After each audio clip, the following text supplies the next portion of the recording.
family, Coach Brianna here with another weight loss journey update for you. When you last saw me, I was talking a lot about the struggles I was having, specifically struggles having to do with digestive issues. I was just starting new digestive enzymes and a new probiotic, and I was kind of on hold in terms of fat loss until my body shook out whatever it was happening in my gut.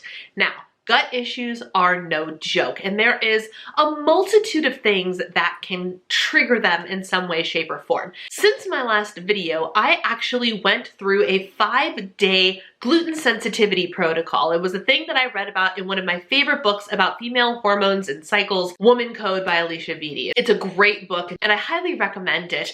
But in that, it talks a lot about food choices and stuff as it pertains to your cycle.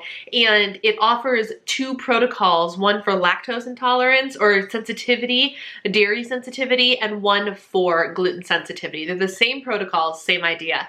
And it was right after my mom suggested that maybe I was having a gluten issue with all the gut health issues I was having, because my sister is actually diagnosed celiac. If someone you are tied to genetically has it, you could have it as well. It wouldn't be unheard of. So my mom planted that seed in the back of my head. I never really thought about it because I hadn't ever previously had issues with gluten. The very next day, I ate a wild grain croissant. Good, clean, whole ingredients, but still a gluten-filled treat. And that sucker sat like a rock in my stomach, hardcore. And it made me go, maybe, just maybe, I should give this gluten sensitivity thing, at least entertain the idea, right? So I went ahead and I did the gluten sensitivity protocol, fully expecting to have some sort of reaction at the end of it. So what it is for 2 days, you eat gluten at every single meal, breakfast, lunch, and dinner. And then for the next 2 days, you are completely 110% gluten-free. And then on day 5, so you've done 2 days on gluten, 2 days off of gluten, and then the 5th day, you are gluten-free until dinner. And then at dinner, you have a hearty serving of gluten. And then you observe. What does your body do? How does your body react? Does it spark the gastrointestinal issues that should have, in theory, resolved with the being gluten-free or not? And so I did this entire protocol. And so I did the 2 days on gluten and I kind of felt full and heavy the entire time. And then I did the 2 days off gluten and I actually felt pretty good on those 2 days off of gluten. So I thought for sure I was going to have a reaction to having this giant plate of delicious spaghetti for dinner. That's what I opted to have because it was a surefire way to get a lot of gluten into my system really quickly. And so that's what I had for dinner. I ate it.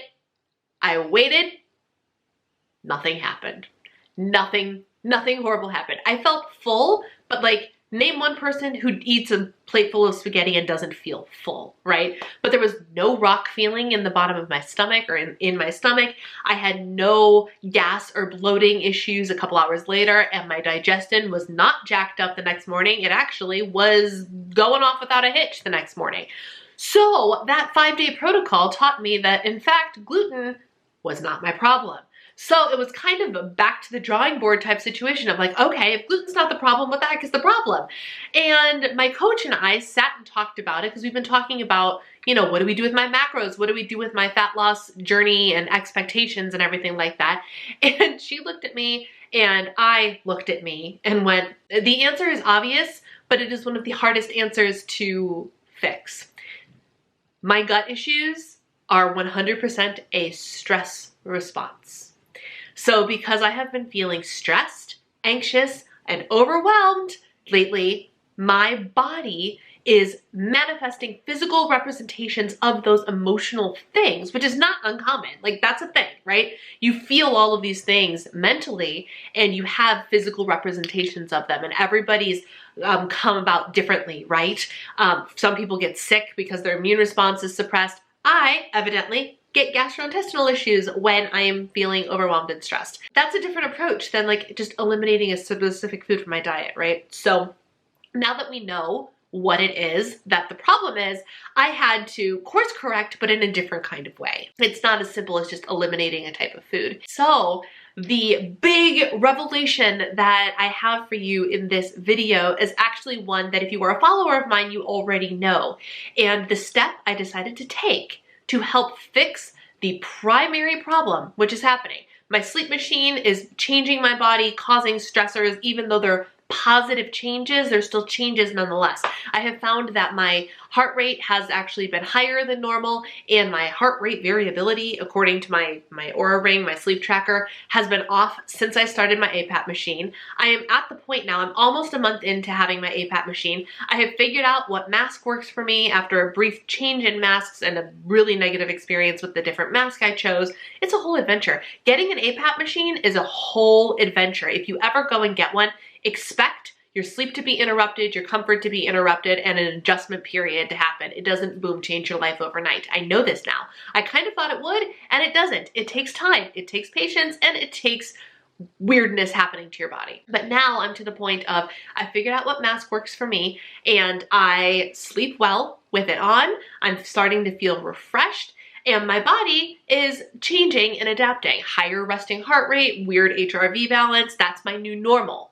But any changes to the normal still stresses your body out. So I had that going for me, and then I had the stress going for me, right? So I decided that the month of May, I am taking off of all things content creation. I am putting Diva and the Divine as we know it on hold. No YouTube videos, no live streams, no educational Instagram posts, none of it. I put up an out of office sign and on my Instagram, and that's it. And when I return, I return. And the primary goal of this is to take away one of the primary stressors in my life. There's other stuff going on that my YouTube following does not know, but, and it's nothing horrible. Don't worry about me. I'm fine.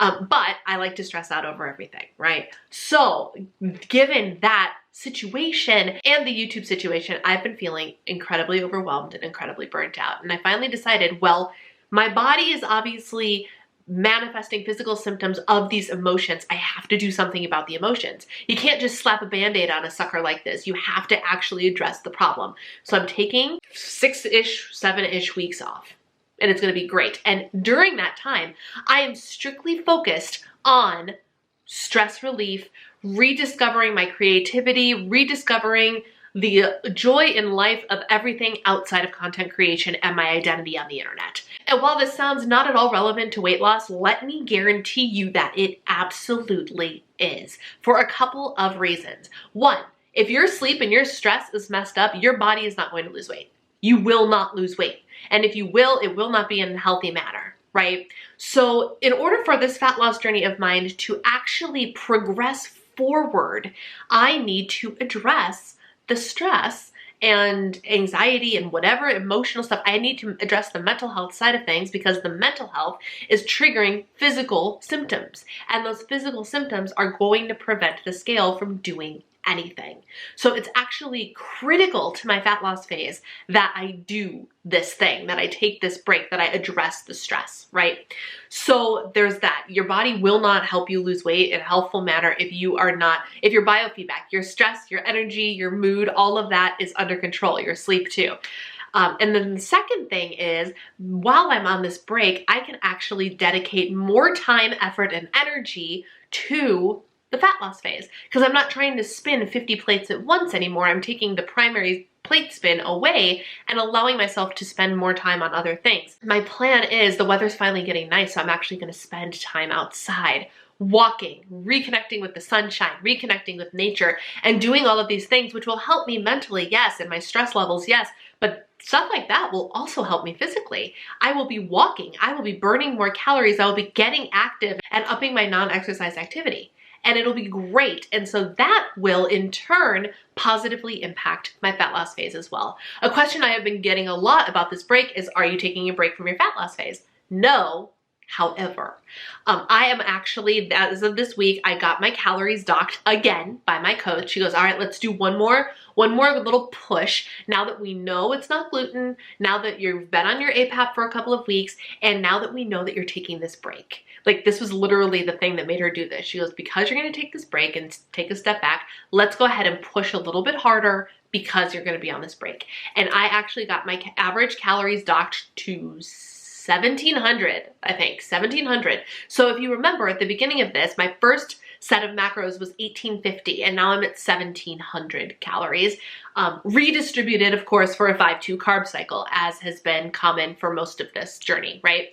for a couple of weeks, I'm going to stay here. It's gonna either be 2 weeks or 3 weeks whenever I decide to pull the trigger. And then we're going into a diet break phase. And a diet break phase is not, you can eat what you want willy-nilly for a couple of weeks or a week or 2 weeks or 3 weeks. That's not what a diet break is. A diet break is a prescribed number of calories and macronutrients that is at or just below your maintenance, your calculated maintenance, to allow you to refeed your body, refuel your body, and to make sure your metabolism understands that you are not starving it. Because the longer we stay in a calorie deficit, the more likely our metabolism is to adapt to that lower number of calories.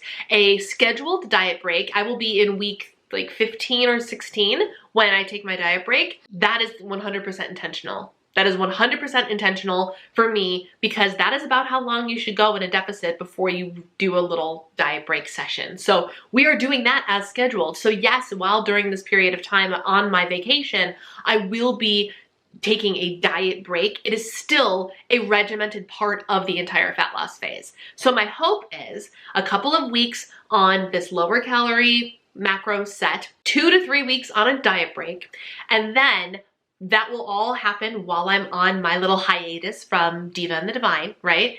And hopefully all of my stressors, my sleep, my body, my hormones, everything levels out during that diet break period of time, which means fat loss phase part 2, which will start right after my diet break and go for another 16 weeks, I'll be able to hit the ground running because my body will be regulated, my stress responses will be back to normal, and in theory, my body will be ready to drop fat because nothing else crazy is happening. That is the goal. So what results do I have to share with you this week? My measurements are the same. I'm down a pound from the last time that I talked to you, which doesn't seem like much, no, but what was very, very interesting is once I announced that, and like this is what's proving to me that this vacation is actually exactly what I need. Once I made it public that I was going to take this vacation, once I actually told my followers and told the internet and told my husband, I was like, hey, this is what I'm gonna do. This is why I need to do it.